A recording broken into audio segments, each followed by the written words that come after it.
Bien, reunidos este día en la casa del Señor, en el día del Señor, como miramos que la iglesia en el Nuevo Testamento se reunía el primer día de la semana, que es el día domingo, y el tema que vamos a abordar en esta mañana lo hemos titulado Resultados cada día. Todas las personas en nuestras actividades, en nuestro trabajo, en nuestra vida individual, tenemos que operar produciendo resultados. Cuando mandamos a nuestros hijos a la escuela, esperamos resultados, esperamos buenas notas, esperamos que los niños aprendan. Cuando el esposo va a trabajar, el resultado es traer dinero. La esposa, cuidar los niños, preparar la comida. El gobierno, producir protección. La policía, proteger a los ciudadanos. Los médicos, sanar los enfermos. Entonces, necesitamos resultados en todas las esferas de nuestra vida, y la vida espiritual no es menos. Pero muchas veces es la parte donde somos más negligentes en producir resultados en nuestra vida espiritual, en nuestro crecimiento espiritual, en nuestra asistencia fiel, continua a la casa del Señor, en trabajar en la obra del Señor, en usar nuestros talentos, nuestros recursos, nuestra fe, nuestra dedicación. Somos negligentes en ese respecto, producimos pocos resultados, pero Dios tiene expectativas de nuestra vida. Vamos a irnos en el texto bíblico de Mateo capítulo 7. Mateo capítulo 7, del versículo 17 al versículo 20. Mateo capítulo 17, versículo 17 al 20. Quiero ayudarles a interpretar el fruto que está ahí en la pantalla. Como ustedes pueden ver, son naranjas. ¿Qué les parece estas naranjas que están ahí en la pantalla? ¿No son naranjas? Entonces tienen la capacidad de distinguir frutos, ¿no es cierto? Porque no son naranjas. Ustedes piensan que yo estoy equivocado. Quiero ver si ustedes están equivocados. Porque esos son limones. Quiere decir que sabemos distinguir los frutos. Si les hubiera dicho, mire las piñas que están ahí en la pantalla, me hubieran dicho también que no. Entonces, ¿usted cree que Dios no puede distinguir los frutos que estamos produciendo? Si son frutos buenos o malos en nuestra vida cristiana. Pero a veces nosotros mezclamos y tratamos de engañar a Dios con frutos o resultados que no concuerdan con la expectativa de Dios. Vayamos al texto bíblico, leamos juntos la palabra de Dios. Dice así: así todo buen árbol da buenos frutos, pero el árbol malo da frutos malos. Y no todos están leyendo. Vamos a repetir el texto. ¿Cuántos tienen su Biblia abierta? Dígame. Ok, entonces todos leemos. Otra vez. Así, todo buen árbol da buenos frutos, pero el árbol malo da frutos malos. No puede el buen árbol dar malos frutos, ni el árbol malo dar frutos buenos. Todo árbol que no da buen fruto es cortado y echado en el fuego. Así que por sus frutos los conoceréis. Si un traficante de droga que la cultiva, que la distribuye, que la vende, que la transporta para destruir niños, jóvenes, mujeres, hombres, hogares, familias, padres, madres, no me puede decir que es un cristiano. Es un criminal. Los frutos que está produciendo son para destrucción y tendrá consecuencia. El problema de la droga es una epidemia sobre todo este planeta. Si no todos la mayoría de los gobiernos están involucrados en la destrucción de sus propias naciones. Y el día viene en que Cristo juzgará a cada quien por los frutos que ha producido. No se olvide que hay un día de juicio. No importa lo que el hombre quiera hacer, hay un día de juicio. La Biblia dice que por los frutos de una persona conoceremos si realmente es un cristiano o no es un cristiano. Oremos al Señor. Padre, te rogamos que tú hables a nuestros corazones y bendigas tu palabra en nuestra vida. Y que a través de tu Espíritu Santo, por el poder de tu palabra y la transformación que hemos tenido en Cristo, podamos producir frutos dignos de arrepentimiento, frutos que indiquen que realmente Cristo es el Señor y Salvador de nuestra vida. Que en todos los aspectos de nuestra vida podamos proyectar quién es Cristo en nuestro diario vivir y en la práctica. Bendice a tu pueblo en esta mañana y te rogamos que nos ayudes a dar frutos buenos, frutos que glorifiquen tu nombre, frutos que la gente pueda identificar que son los frutos y el resultado de una persona que conoce a Jesucristo. En tu nombre oramos. Amén y amén. Es posible poseer todo lo que este mundo puede proveer y aún estar vacíos y carentes de todo propósito en la vida. El que es nacido de arriba, dice la palabra de Dios, también tiene que recibir su provisión de arriba. Las cosas materiales pueden satisfacer el aspecto físico del ser humano, pero no pueden satisfacer el aspecto espiritual. Veamos lo que nos dice el libro de Efesios capítulo 2, versículo 1. Efesios capítulo 2, versículo 1. El árbol que he puesto allí lo he puesto intencionalmente, porque ese árbol está seco, no tiene vida. Así éramos nosotros cuando estábamos en Cristo Jesús. Dice el texto bíblico, Efesios 2:1, y Él os dio vida a vosotros cuando estabais muertos en vuestros delitos y pecados. Ese árbol refleja quiénes éramos antes de venir a Cristo. No importa que hayamos sido famosos, millonarios, dueños de bienes raíces, intelectuales con un montón de diplomas en la pared. Eso es lo que éramos sin Cristo Jesús. No teníamos vida. Pero Jesús nos resucitó y nos dio vida para que pudiésemos responder al mensaje del Evangelio en Cristo Jesús. El término resultado es el efecto o la consecuencia de una acción, de un proceso o una situación. Una persona que fuma todos los días 2, 3, 4 cajas de cigarro, el resultado será cáncer en los pulmones. Todo tiene resultado, todo tiene consecuencias.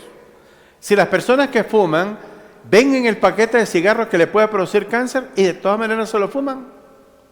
El paquete dice que puede afectar a una mujer que está embarazada y la mujer le continúa mandando la muerte a su hijo en el vientre a través del cigarro. Todo tiene resultados. El resultado, visto de otro modo, es el fruto o la conclusión de un acto o una operación. En matemáticas, el resultado es la respuesta que se obtiene de una operación matemática, ya sea de suma, resta, multiplicación o división. En el deporte, el resultado es el saldo de una competencia expresado en porcentajes. Por ejemplo, vamos a suponer que el equipo de América, la América de México, ganó a 3 puntos a 2 a las Chivas de Guadalajara. Yo sé que algunos quieren que el resultado sea al revés, ¿verdad? Entonces, significa el 3 que ese es el equipo ganador y el otro es el equipo perdedor. Es el resultado de un partido de fútbol, una competencia. Todo tiene resultado. Si no tomamos agua, nos vamos a deshidratar. Todo tiene resultados. En un examen médico, se busca determinar si una persona se encuentra infectada con un virus, si tiene cáncer o está embarazado. En el campo académico, el resultado corresponde a la calificación obtenida por el estudiante en una evaluación. Todo tiene resultados. Un día, todos los que estamos aquí salimos de nuestros países de origen. El resultado es, vivimos en los Estados Unidos de América. Como resultado, tuvimos hijos nacidos en otros países. Algunos de ustedes aquí, en el caso mío, en México y en Canadá. Esos son los resultados de haber ido de un lugar a otro. Cada cosa produce resultados. Hay cosas que nosotros quisiéramos de una manera, pero acontecen de otra manera. Veamos en primer lugar, todas las imágenes que he seleccionado, las he seleccionado intencionalmente. Y aquí tenemos una hacha sobre un árbol. ¿Cuál es la función de esa hacha sobre ese árbol? Cortarlo. ¿Hacerlo qué? Leña. ¿Por qué razón? Porque ya cumplió su función de dar frutos. Vayamos a Mateo capítulo 3, versículo 10. Dice nuestro primer punto, el árbol que no da frutos será cortado. Eso dice la palabra de Dios. El árbol que no da frutos será cortado. Nosotros podemos pensar lo que querramos. Podemos tener nuestra propia filosofía, nuestra propia manera de pensar. Pero la Biblia dice que el árbol que no da frutos será cortado. Veamos Mateo capítulo 3, versículo 10. Leamos todos juntos la palabra de Dios. Y ya también el hacha está puesta a la raíz de los árboles. Por tanto, todo árbol que no da buen fruto es cortado y echado en el fuego. Un árbol puede dar fruto, pero no ser bueno. Un árbol podría producir higos y los higos estar podridos. ¿De qué sirvió que hubiera dado higos? No se pueden comer. Si tienen una plaga, no se pueden comer. No solamente tenemos que dar frutos, pero los frutos tienen que ser buenos. Dios tiene una expectativa para cada uno de nosotros. Y Dios quiere que produzcamos frutos y que produzcamos frutos buenos. Porque, de lo contrario, dice el texto bíblico, leamos una vez más, y ya también el hacha está puesta a la raíz de los árboles. Por tanto, todo árbol que no da buen fruto es cortado y echado en el fuego. En algunos de los casos vemos algunas vidas que terminaron temprano. ¿Por qué? No dieron frutos. Y los que dieron no eran los que Dios estaba esperando. Si no cumplimos con el propósito por el cual Dios nos ha creado y nos ha salvado, nuestra vida llegará a su final. Estamos ocupando espacio y estamos estorbando para el propósito de Dios y seremos sacados de este mundo. Encima de eso, nosotros somos inquilinos en esta tierra. Que no se le olvide. Dios creó este planeta y nos ha dado el permiso de vivir aquí. Cuando nosotros decimos mi casa, realmente nadie tiene casa. Dios es el dueño de todo. Sería más lógico decir en esta casita que el Señor me ha permitido vivir. He vivido aquí 20 años o 30 años porque el Señor en su misericordia me ha permitido vivir aquí. Porque esa es la realidad. Si no reconocemos quién es el dueño de esta tierra, dice la Biblia, de Jehová es la tierra y su plenitud, el mundo y los que en él habitan, porque él la fundó sobre los mares y la firmó sobre los ríos. Él es el dueño de esto. Dios decidió darle a Israel un territorio específico y le marcó su frontera. y el mundo está en contra de la declaración de Dios. Pues este mundo se está encaminando a juicio, porque Dios le dijo a Abraham: te daré esta tierra desde el río Nilo en Egipto hasta el río Éufrates. Estas son tus fronteras. Esto es lo que te he dado y te traeré de regreso para que poseas la tierra que yo te di. Y el mundo quiere empujar a Israel hacia el mar y asfixiarlo en contra del decreto de Dios. Cuando alguien se levanta en contra del trono de Dios, ha invitado el juicio de Dios sobre su vida. No se olvide, Dios tiene una expectativa de nosotros. No solo es importante dar frutos, pero los frutos deben ser buenos y deben ser frutos de calidad. Hay personas que solo son espectadores y no participantes. En las iglesias, la mayoría de las personas son solamente espectadores, no participantes. Llegan a la iglesia de vez en cuando. No se involucran en nada. Son espectadores. Necesitamos que cada persona sea participante, que se involucre en la obra del Señor, porque esta no es la iglesia del pastor, es la iglesia de Cristo Jesús. Yo no morí por nadie, ni intento morir por nadie. Aquí este púlpito está blindado, en caso de un tiro me agacho. No, no es cierto. Tiene un hoyo aquí, me le quebraron el vidrio y estoy más expuesto ahora que nunca. Pero amados, es Cristo el que dio su vida por nosotros. Él murió, Él pagó el precio, nos compró, le pertenecemos a Él. Por lo tanto, Dios espera que nosotros seamos participantes y no espectadores. Cuando vamos raras veces yo estuve en un estadio en mi vida, pero cuando hemos ido a algún estadio, toda la gente que está en las gradas son espectadores. Lo único que se están sudando son los del equipo. Allá corriendo en el campo, en medio sol, sudándose, agarrando golpes, si es un juego de fútbol. Si es de béisbol, pues un pelotazo o un batazo, dependiendo del tipo de deporte que sea. Pero el resto de las personas son espectadores. Aquí no necesitamos espectadores, necesitamos participantes. Porque cada persona debe estar involucrada en la obra del Señor. El árbol que no da frutos será cortado. ¿A dónde se pone el árbol que no da fruto? En el fuego. Obviamente el cristiano no será tirado al infierno. Pero había un hombre que era herrero. Y en el yunque, que es un pedazo de hierro, metía el hierro al horno hasta que salía el rojo vivo. Lo ponía en el yunque y agarraba el mazo y le empezaba a dar forma al hierro que había salido del fuego. Pero había ocasiones en que el hierro se quebraba y él tomaba ese hierro en pedazos y lo tiraba a un lugar de desperdicios.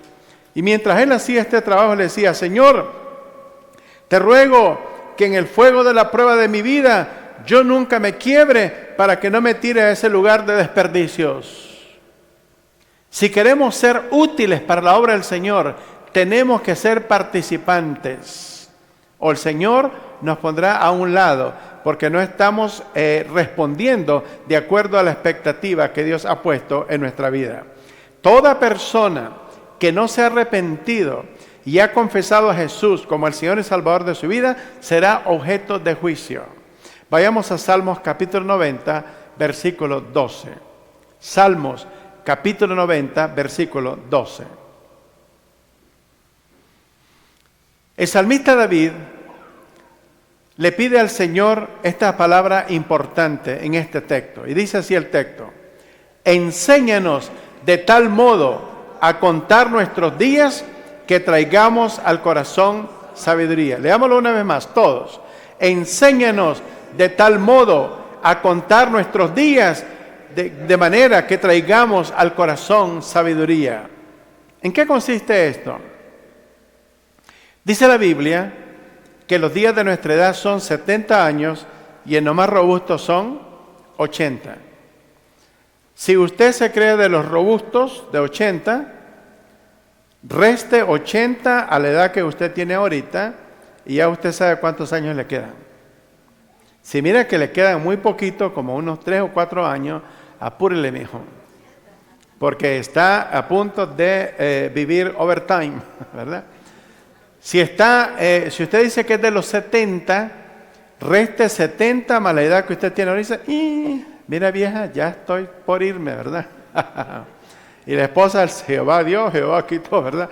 Entonces, la sabiduría consiste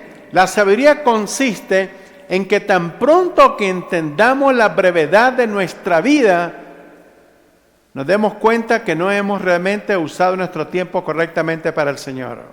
Y rápidamente debemos de cambiar de dirección e involucrarnos en las cosas de Dios. Podemos concluir, no concluir el mensaje, ¿no? Sino concluir en este aspecto. Porque algunos estaban diciendo amén, ¿verdad?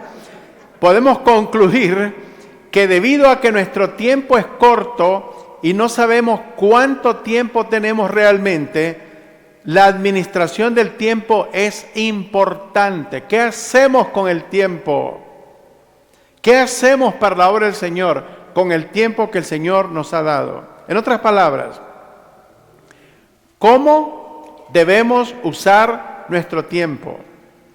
¿Cuáles son las cosas que realmente son importantes en nuestra vida, que tienen valores eternos? Dios nos ha equipado con todo lo que necesitamos para vivir una vida conforme a su voluntad. Aquí está la información, amados. Está en la palabra de Dios. Lo que tenemos que hacer es escudriñar la palabra del Señor para entender cuál es la voluntad de Dios para nuestra vida.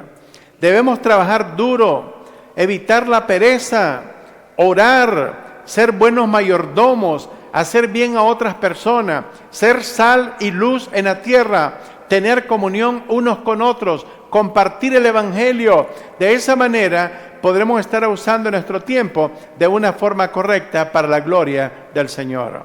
Veamos en segundo lugar, no dejes para mañana lo que tienes que hacer hoy. Y ahí hay un reloj. Ese reloj nos indica que el tiempo no para. El tiempo continúa su curso. Una vez que hemos perdido un día haciendo nada, no lo podemos recuperar. Entonces, lo que tenemos que hacer para el Señor, hagámoslo hoy. Vamos a suponer, miércoles tenemos estudio bíblico. Usted dice, mejor voy el otro miércoles.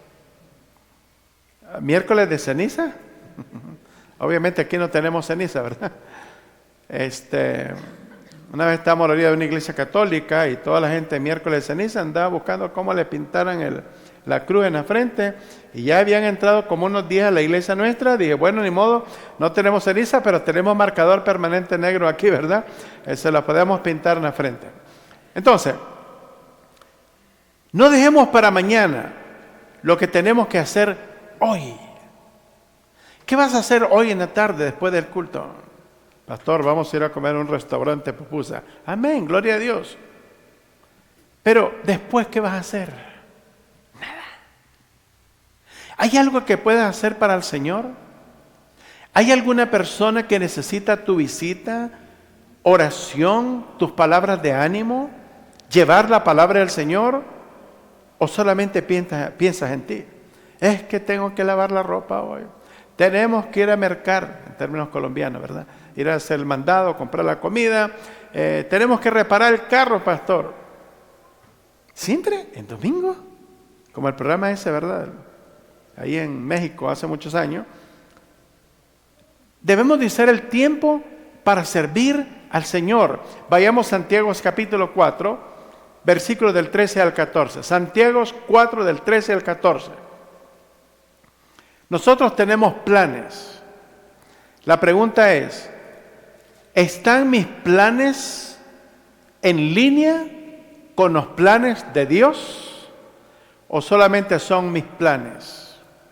Veamos lo que dice el texto bíblico. Santiago capítulo 4, del 13 al 14. Leamos todos.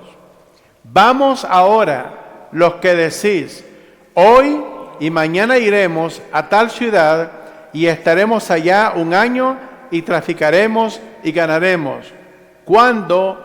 no sabéis lo que será mañana, porque ¿qué es vuestra vida? Ciertamente es neblina que se aparece por un poco de tiempo y luego se desvanece.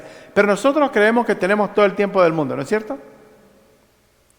Cada vez que viajo en avión, probablemente lo he hecho más de 100 veces, a 15 países diferentes, no importa dónde vaya, cada vez que subo al avión, estoy en las manos del Señor. No sé si voy a llegar al otro lugar. Hasta que llego en el otro lugar y aterrizo, me doy cuenta que era la voluntad del Señor. Porque Dios puede intervenir en el aire de muchas maneras. Hacer regresar ese avión por alguna falla. O ese vuelo llegar a su final en pleno vuelo. Muchas cosas pueden pasar. Nunca me subo a un avión diciendo, no, pues yo tengo mucha experiencia viajando en avión, esto es piece of cake para mí. No importa cuántas veces haya subido. Siempre voy con el temor, no porque me voy a morir, pero yo sé que Dios puede intervenir cualquier vuelo. Entonces, nunca estoy sobreconfiado creyendo que yo lo puedo hacer, porque Dios es el que está en control de todas las cosas. Entonces, cuando tomamos decisiones, dice la Biblia, vamos ahora los que decís, hoy y mañana iremos a tal ciudad y estaremos allá un año y traficaremos y ganaremos. Oye, ¿ya le has consultado al Señor? Pero es que nosotros hemos estado ahorrando para este viaje de hace un año y tenemos que ir. ¿Really? Dios tiene la última palabra, amados. No importa que hayas ahorrado, que lo hayas planificado. ¿Está Dios en esos planes?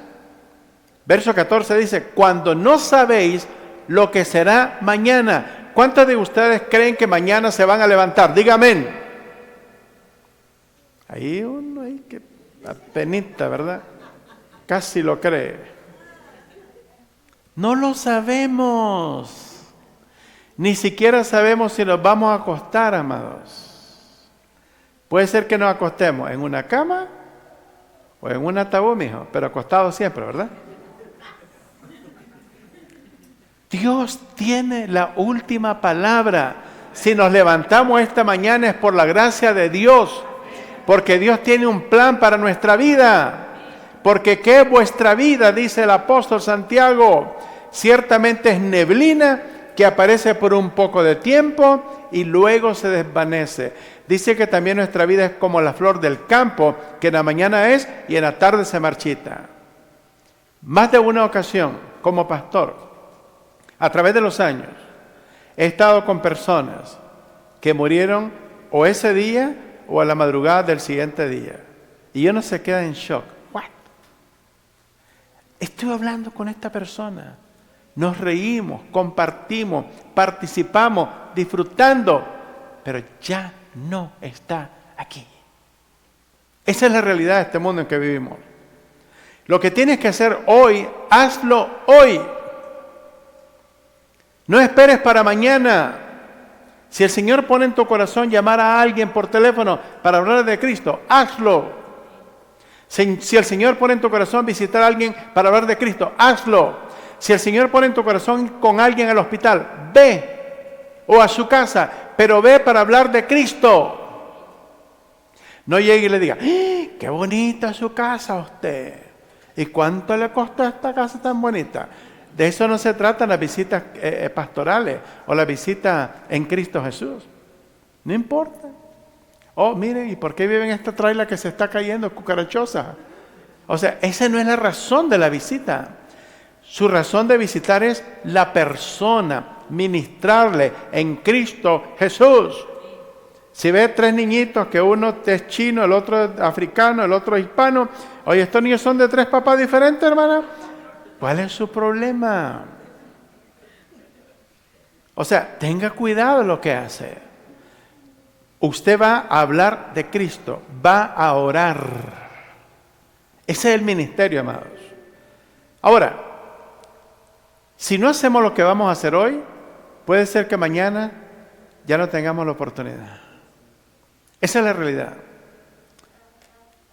Una razón por la que llegué a adquirir esa urgencia en mi vida de hacer lo que tengo que hacer hoy y no mañana, cuando yo estaba en la escuela, creo que era el 5º grado de la escuela.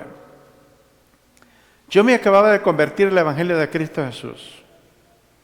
Y tenía un amigo, éramos bastante cercanos, yo ya conocía de Cristo, pero yo nunca le hablé de Cristo. Y un día a mi amigo lo mataron. Y yo nunca le hablé de Cristo. Desde ese día para acá, cambió mi perspectiva. En otra ocasión en la ciudad de Toronto estaba realizando visitas en unos edificios, buscando a personas hispanas para hablar de Cristo. Y me salió en la puerta una persona que parecía hispana, pero era árabe. Y me dijo, ¿qué desea? Le digo, estamos buscando a personas hispanas para compartirle de Cristo. ¿Y sabe lo que me dijo esta persona? No recuerdo su rostro, solo recuerdo sus palabras. Y me dijo, ¿y que yo no tengo alma también? Pero yo no podía compartir de Cristo en inglés. Y desde ese día para acá, empecé a estudiar el idioma inglés para compartir la palabra de Dios también en el idioma inglés. Eventos en nuestra vida, circunstancias que cambian nuestra manera de pensar, porque era dramático que él me dijera, y que yo no tengo alma también. El Evangelio tiene que ir a toda criatura, a toda nación, en toda lengua, en todo lugar, pero tenemos que prepararnos para llevar la palabra del Señor. ¿Qué haces con tu inglés que dominas? ¿Compartes de Cristo? ¿O solamente lo usas para pedir hamburguesa en el McDonald's? No pickle, no lettuce, no meat, solamente pan, ¿verdad? En ketchup. Veamos a Salmos capítulo 103, versos 15 al 16. Salmos capítulo 103, versículos 15 y 16. Oiga bien lo que dice la Biblia. La Biblia nos recuerda que nuestra vida es pasajera, nuestra vida es efímera, nuestra vida es temporal. Un día no estaremos aquí. Adán y Eva no están aquí. Abraham no está aquí. Moisés no está aquí. Matusalén con 969 años no está aquí. Todos pasaron a la eternidad y un día también nosotros pasaremos. La pregunta es, ¿qué hacemos con el tiempo que Dios nos ha dado y nuestro lugar en la historia? Vea lo que dice la Escritura. El hombre, como la hierba son sus días, florece como la flor del campo, que pasó el viento por ella y pereció, y su lugar no la conocerá más. ¿Qué le parece? Esa es la vida del ser humano. Recuerda que la vida del ser humano es como la neblina, aparece por un poco de tiempo, luego se envanece. Empieza a leer tu Biblia hoy. Empieza a ser fiel en asistencia a la casa de Dios. Ven con tu familia a la casa de Dios. Comparte el Evangelio con otras personas. Dedica tu tiempo a la oración. Dedica a cultivar el compañerismo con otros cristianos. Debemos quedar claros que el crecimiento espiritual de nuestra vida y sus resultados están en nuestras manos. Nosotros producimos los resultados. Dios nos ha dado la capacidad para producir esos resultados. La pregunta es, ¿quieres hacerlo? Vayamos al libro de Hebreos, capítulo 12, versos 1 al 2. Hebreos, capítulo 12, versículos del 1 al 2. No sé si logran ver la nube de testigos que están ahí arriba. Todos los ángeles y los santos en el cielo. Los santos me refiero a las almas redimidas por la sangre de Cristo Jesús. Mire lo que dice la Escritura. Hebreos 12, del 1 al 2. Por tanto, nosotros también, teniendo en derredor nuestro tan grande nube de testigos, despojémonos de todo peso y del pecado que nos asedia y corramos con paciencia la carrera que tenemos por delante. Oiga bien, puestos los ojos en María. ¿Cuántos dicen amén? En el pastor, en el presidente de los Estados Unidos, en la economía actual, en el dólar americano. ¿Así dice la Biblia? O en su abuelita, ¿verdad? ¿Qué dice la Escritura? Digámoslo con fuerza. Puesto los ojos en Jesús, el autor y consumador de la fe, el cual por el gozo puesto delante de él, sufrió la cruz, menospreciando el oprobio, y se sentó a la diestra del trono de Dios. Jesús es el blanco de nuestra vida. Él es el autor y el consumador de nuestra fe. Cuando hacemos lo que tenemos que hacer en obediencia a la palabra de Dios, veremos milagros y resultados en nuestra vida. ¿Cuántos quieren ver milagros? Oh, no todos, solo de este lado les gustan los milagros. De este lado, ¿cuántos les gustan los milagros? ¿Quién es el único que hace milagros? Cristo. Satanás solamente imita. El creador de los milagros es Dios. Y en esta iglesia hemos visto muchos milagros para la gloria de Dios. Dios ha hecho muchos milagros. El milagro más grande que hemos visto, ¿sabe cuál es?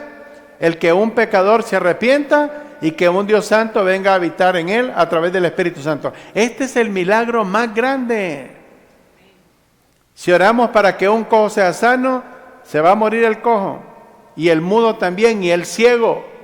Pero la persona que ha nacido de nuevo en Cristo Jesús nunca volverá al lugar de donde salió, porque la palabra de Dios es permanente. ¿Cuántos dicen amén? Entonces, veamos lo que dice Mateo capítulo 17, versos 25 al 27.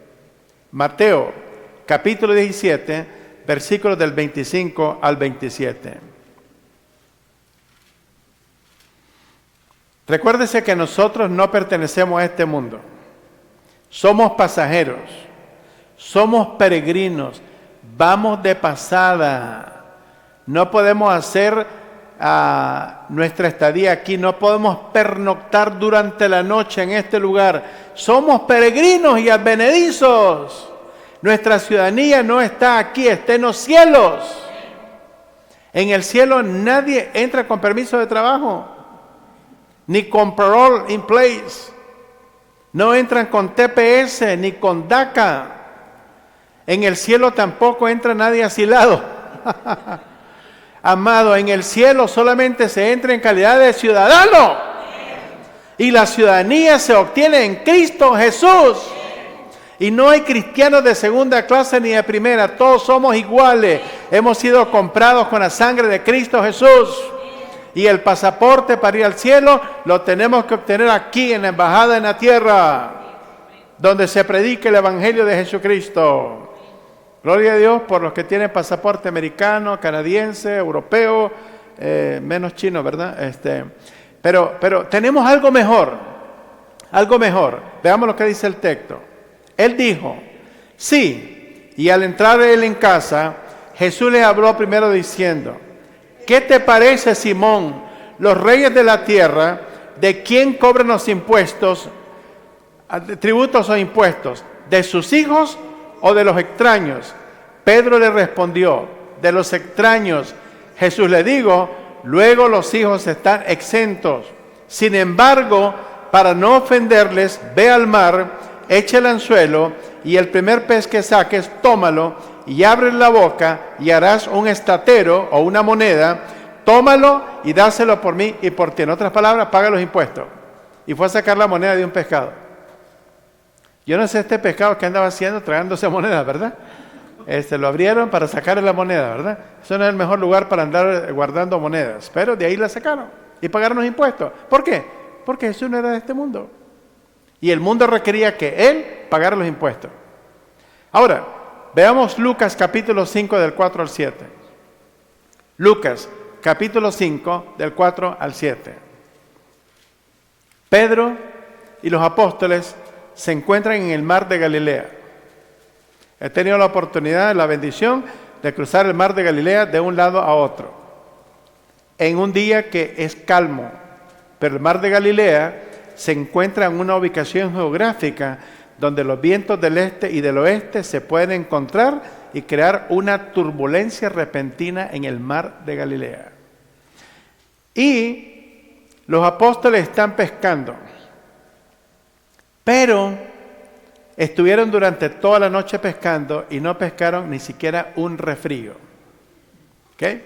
De pronto Jesús se aparece y le ordena llevar el barco mar adentro y tirar las redes. Veamos lo que pasa en este aspecto. Pedro le dice a Jesús, Jesús, hemos estado pescando toda la noche y no hemos pescado nada, Jesús. Jesús le dice, mueve el barco, mijo. Tiren las redes. Cuando Jesús dice que tiremos las redes y cuando Jesús se sube a nuestro barco, ¿qué cree que va a pasar? Va a haber un milagro. ¿Cuántos dicen amén? Va a haber un milagro. Miren lo que dice el texto bíblico, verso 4. Cuando terminó de hablar, dijo a Simón, boga mar adentro y echa vuestras redes para pescar. ¿Qué le parece? Mueve el barco, pon las redes, pesquen. No sé cómo las tiraron, ¿verdad? Tal vez despacito o de un solo. No sé cómo las tiraron, pero las tiraron. Respondiendo Simón le dijo, oye bien, maestro, leamos, toda la noche hemos estado trabajando y nada hemos pescado, mas en tu palabra echaré la red. ¿Sabe por qué a veces fracasamos? Porque la red la andamos echando en nuestro nombre y en nuestro esfuerzo. Echa la red en el nombre de Jesús. Hemos visto esos milagros aún en el aspecto migratorio de nuestra iglesia. Aquí va, la voy a echar, Señor. Permiso de 5 años de trabajo. ¿Y esto? ¿Ves las cosas que Dios hace? Otros la tiran en el restaurante, en la hacienda. Encuentran a una gringuita y agarran residencia y después ciudadanía. ¿No es cierto?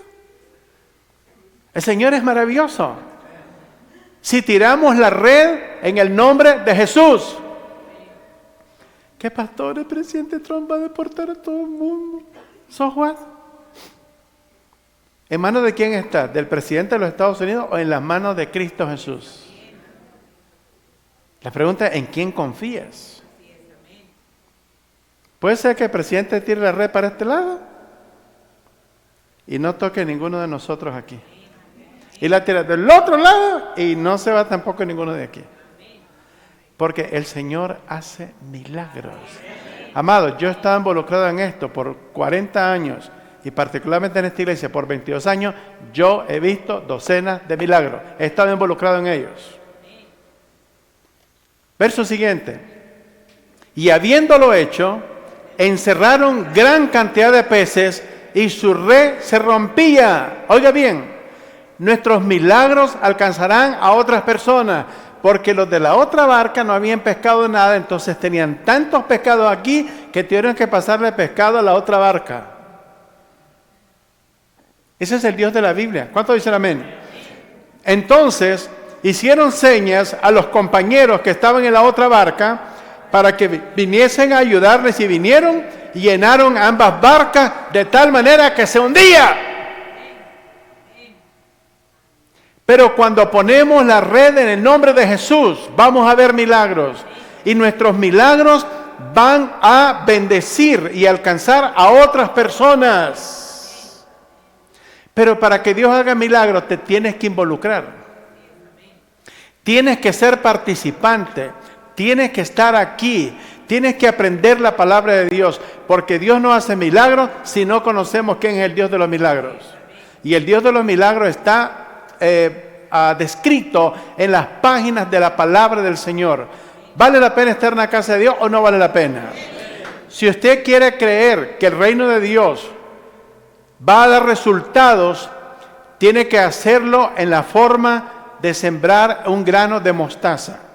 No podemos decir, ay hermanito, yo quiero poner un granito de arena en esta iglesia. La arena no crece, amados.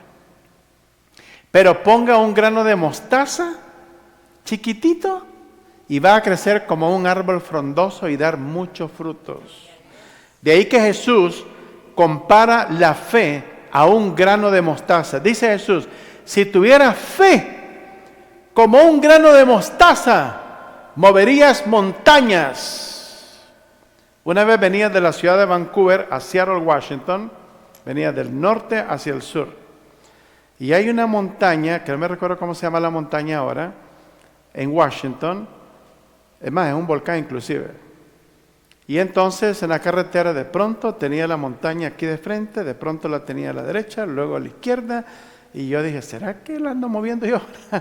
Pero no, es que la carretera tenía muchas curvas, ¿verdad? Y estaba en el mismo lugar.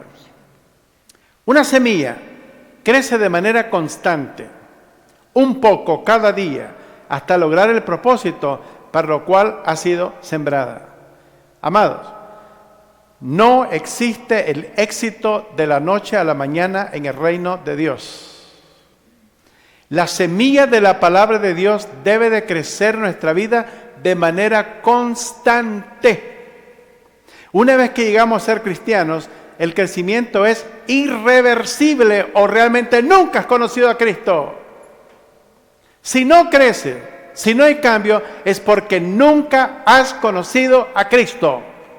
Pero la persona que está sembrada en Cristo Jesús, que es la fuente de la vida, tiene que crecer.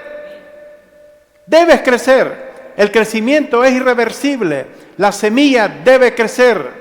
El crecimiento espiritual le dará sentido y propósito a nuestra vida. No olvides que en medio del crecimiento espiritual también tendrás dificultades. El crecimiento espiritual te dará paz en tu corazón. El crecimiento espiritual te dará equilibrio a tu vida. Se espera crecimiento y resultado en la vida de cada creyente en Cristo Jesús. Dios no quiere enanos en el reino de los cielos. Quiere gigantes en el reino de los cielos. Y para crecer, esta es la única fuente, la palabra del Señor. ¿Cuántos dicen amén? Amados, vale la pena estar en la casa del Señor. La Biblia dice que cuando venimos a la casa del Señor hay bendición. Dice el escritor bíblico en el libro de los Salmos que cuán maravilloso es habitar los hermanos juntos en armonías. Es como el buen óleo que desciende sobre las barbas del sacerdote Aarón. Amados, nuestro crecimiento espiritual debe de afectar la vida de otras personas. Y solo hay una manera de crecer, es a través de la palabra de Dios. La Biblia dice, la fe viene por el oír y el oír por la palabra de Dios. Entre más palabra de Dios conocemos, más crecerá nuestra fe. Más estaremos cerca del Señor. Entre menos crecemos, menos conocemos la palabra del Señor, más distantes estaremos de los caminos del Señor. Concluyo con estas palabras. La palabra de Dios te alejará del pecado y el pecado te alejará de la palabra de Dios. La decisión es tuya. Padre Santo, bendice tu palabra. Santifícala en nuestros corazones. Te damos gracias porque eres un Dios maravilloso. Porque nos has redimido, nos has perdonado, nos has salvado con un precio tan alto que ha sido tu propia vida sobre la cruz. Nos has redimido con tu sangre y has escrito nuestros nombres en el libro de la vida como hijos tuyos. Te ruego, Señor, que tu iglesia pueda crecer, que entendamos la importancia del crecimiento espiritual, que podamos producir resultados cada día para gloria de tu nombre. Te lo suplicamos en el nombre eterno de Cristo nuestro Señor. Amén y amén. El pueblo de Dios dice, Dios les bendiga.